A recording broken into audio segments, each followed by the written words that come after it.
Yo, once again, it's on. Back at you one more again, Real Kids TV in the house like kitchen sinks. Hopefully you like the video. Feel free to comment, definitely share, subscribe to the channel if you're not already subscribed, and be sure to hit that post notification. So anytime I bring you this action and this heat, guess what? You're amongst the first to receive. Now, with no further ado, let's get into this evening's video, if you will. 6:48 Tuesday evening, and I just watched a video with Fleece Johnson, Hustler Spirit 502, featuring Fleece Johnson, as I mentioned, and Big Lee. If you're not familiar with that channel, go check it out. But Fleece Johnson told a story, and he talked about how when he initially got out of prison, he requested to go back to prison. And a lot of people, I was reading the comments, and a lot of people was like, what idiot does that? Who requests to go back to prison? Like, prison has to be the ultimate bottom burrow of the earth, if you will. Who in their right mind would request to go back to prison? Well, I'm going to say this. I've never personally requested to go back to prison, but at the same time, I do understand, because this is what you have to understand. When you do a stretch the way that Fleece Johnson did 40 years.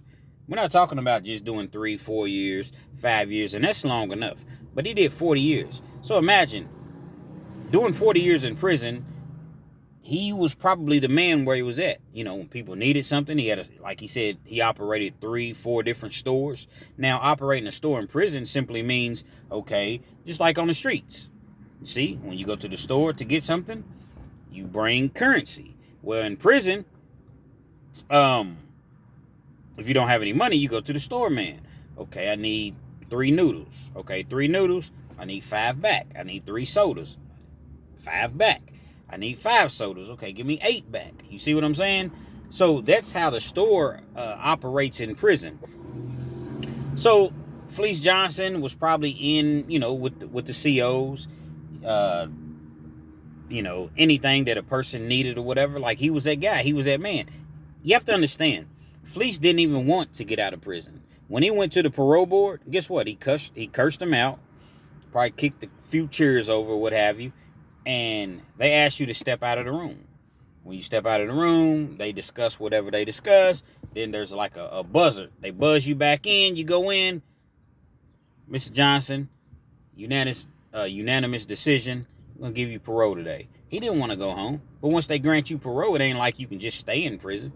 Now, listening to his interview, it really made me put things into perspective and understand a lot of things. He didn't want to go home because his mother had passed, his father had passed, a lot of his family members had passed. He'd been incarcerated 60 years. He didn't have he was a kid when he went in, so obviously he didn't have a wife. Fleece Johnson was 15, 16 years old when they sent him to an adult prison. Which I don't understand how in the world they get away with doing that, but they did it. So when he comes home, he doesn't have anywhere to go. He doesn't have anywhere to stay. So guess what they do? They throw you in a halfway house. Throw you in a halfway house. A halfway house, if you're not understanding of what a halfway house is basically a place to where people that get out of prison, they go to one house, basically. It's like I don't know. It's a lot of people, so it could be, depending on what size, it may be 100 people, maybe 50 people, maybe 200 people. And they have, essentially it's a jail, but it's a house, if it makes any sense to you. And you go there, you have a bed, you probably share a room with 4 or 5 other people, what have you. You're allowed to get out and work. You go to work, and you go by, it's still a schedule. So even though you're not technically in prison anymore, you're still under the direction, I guess, of the Department of Corrections. So you go to work, you still have a curfew, you can only be out for so long, you have certain days that you can go out or what have you.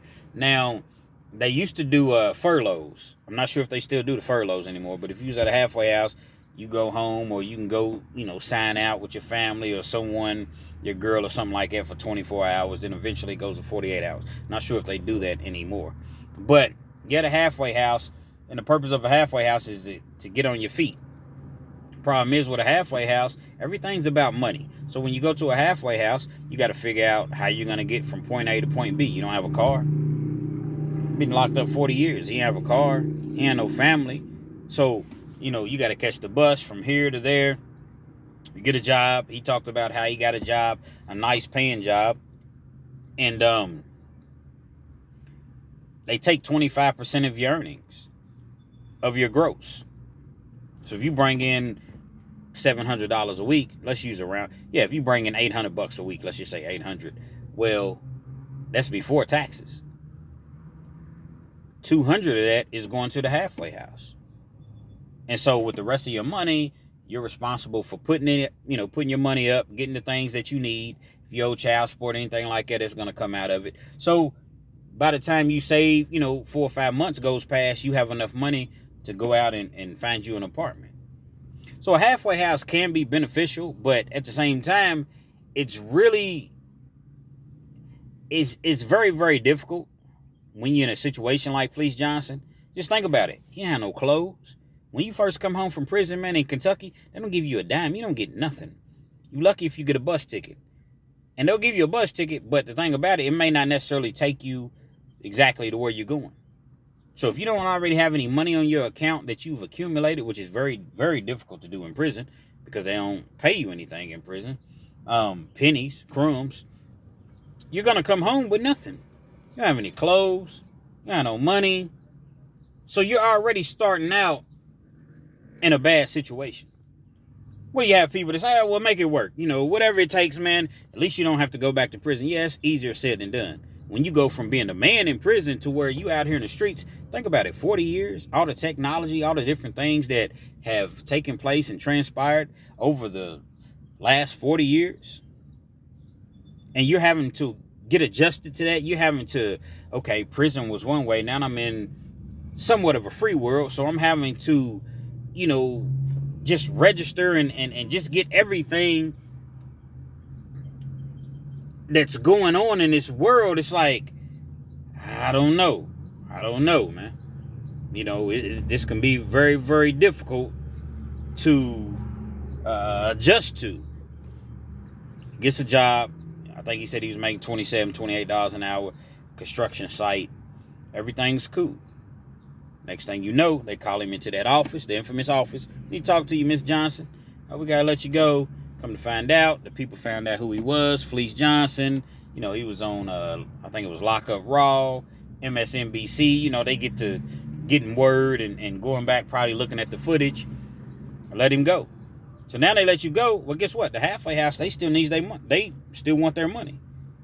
So if you're not complying with the rules of the halfway house is going to kick you out. And when they kick you out, you're in violation of your parole. Send you back to prison.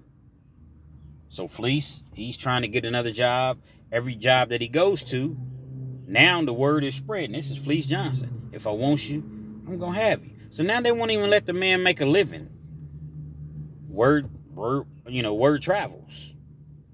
So even though he was skilled in certain areas, he knew how to operate these, high-end machines in the factories, and he knew how to do construction work and, frame houses, build houses, block, brick, everything that comes along with, building a house.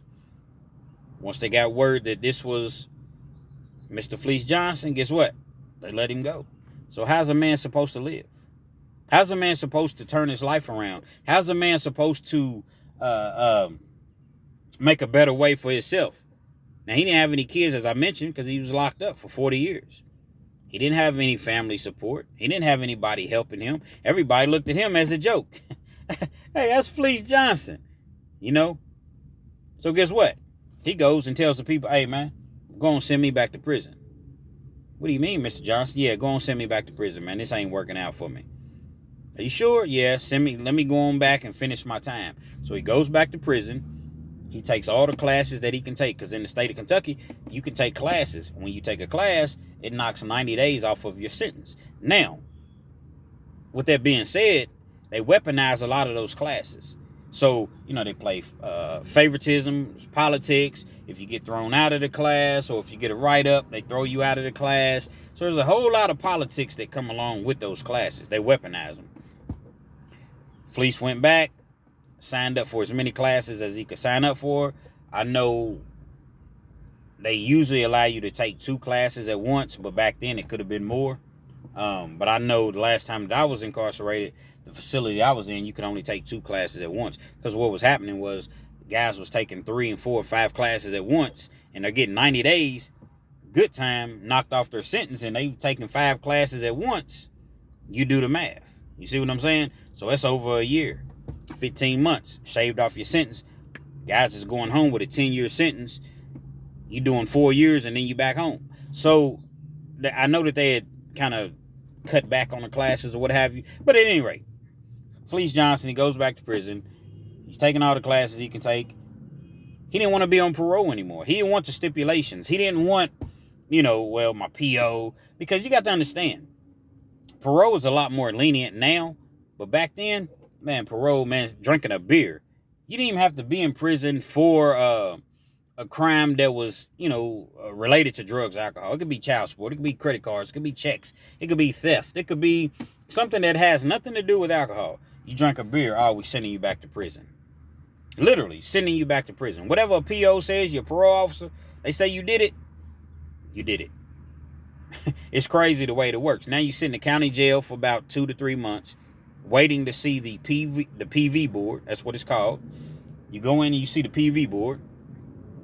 Mr. Johnson, on this particular date, you drank a beer. Well, yes, I did drink a beer. I've been working pretty hard, and, yeah, but it states right here that you're not supposed to be drinking any sort of alcoholic beverage. You're right. I did drink a beer. I acknowledge that. I apologize. I was in the wrong. And, okay, Mr. Johnson, step out. Come back in. We're going to give you a 36-month deferment. 36 months. Yeah, come back and see us in 36 months. For drinking a beer, have a good day, Miss Johnson. That's the way that the PV board is when you have a lot of time hanging over your head like that. So Fleece, he didn't have time for that. He didn't even want to go through that. He seen how difficult it was. He knew that if he stayed out there, he was ultimately going to be sent back anyway. So he just said, you know what? Go on, send me back. Took all the classes he could take, stayed on his best behavior, because at that point he was older. He wasn't really getting into it with the officers and the things that he used to do or what have you. And he served his sentence completely out. Then he came home. And that's a prime example of why people don't want to come home on parole. Now, some people come home on parole because they have a lot of years left. So it's like, man, I got 8, 9, 10 years left. I don't want to serve his time out in prison. So let me go to the streets and see what I can do. And hopefully I can walk that time down, but typically it doesn't happen. The recidivism rate is so high. I know it's in the 90. I don't know. It's above 90%. Most people end up getting sent back. So Fleece Johnson served his time out, came home, even though he still came home to nothing. He didn't have anything. He didn't have any family. He didn't have the stipulations of being on parole. See, parole, man, I'm telling you, it used to be very, very, very terrible. And depending on your PO that you had a cool PO, you may make it. But if you had a PO that was, kind of, on the fence or just outright nasty, it was going to be very, very difficult for you to make it, because the slightest of things. They'll do things like this when you're on parole. They'll put you in a drug class, and you may not even have a drug problem. Now, some people do, don't get me wrong, but you may not necessarily have a drug problem. You may have a drug case. They'll put you in a drug class and say, okay, you got to go to class 3 days a week, Monday, Wednesday, and Friday. You got to be in class from 11 a.m. to 1 p.m. And you're like, yeah, but what about my job? I got to work. Drug class comes first. That's priority over any sort of job that you have. And then when you call, there's a line that you call. And when your number, like say your color actually. So say your color is green. And you call the line and it says green. Then that means you have so long to get down there and do a drug test. Even if you're at work. So there's a lot of things about parole that people don't understand. You got these parole fees to where you got to pay a fee every month for being on parole. You got to pay a fee for drug testing. Then you got to pay a supervision fee. Then you got to pay, if you have any sort of restitution. So now you have the pressure of that. Like I said, something as small as drinking a beer. Look at smoking marijuana at this point. In a lot of states, it's legal now. A lot of places, it's not legal. In Kentucky, it's not legal. So if they drop you, which means, give you a drug test, and you come up dirty for marijuana, they're going to try to throw you in some classes. I've seen times to where they say, you know what, we're going to send you to a rehab center for 6 months. It's inpatient. None of this time counts towards your sentence, all for smoking some weed. So Fleece, he didn't want to deal with any of that. So he goes back to prison, finishes out his time, and he comes home, and usually I do the rewind, but we're going to do the fast forward. We're going to fast forward. When you look at Fleece Johnson now, Hustle Spirit 502, featuring Fleece Johnson, Big Lee. He just wrote a book. His book will be out in the middle of next month, I believe.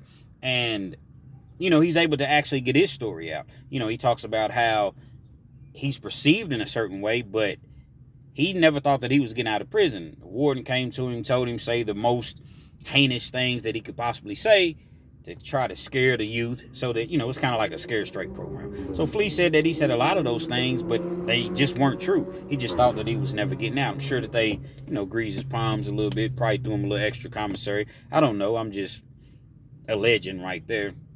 But, yeah. So definitely Fleece went on and told the people, hey, go on, send me back to prison. And it's not just Fleece. A lot of people do that. A lot of people, see, a lot of times there are guys that are granted parole and they don't even want to go home because they know, I'm going to get out, I'm going to smoke weed. I don't want to listen to a PO tell me when I can come in the house, when I can't come in the house. I'd rather just finish my time out. But sometimes they'll go on and just kick you out of prison.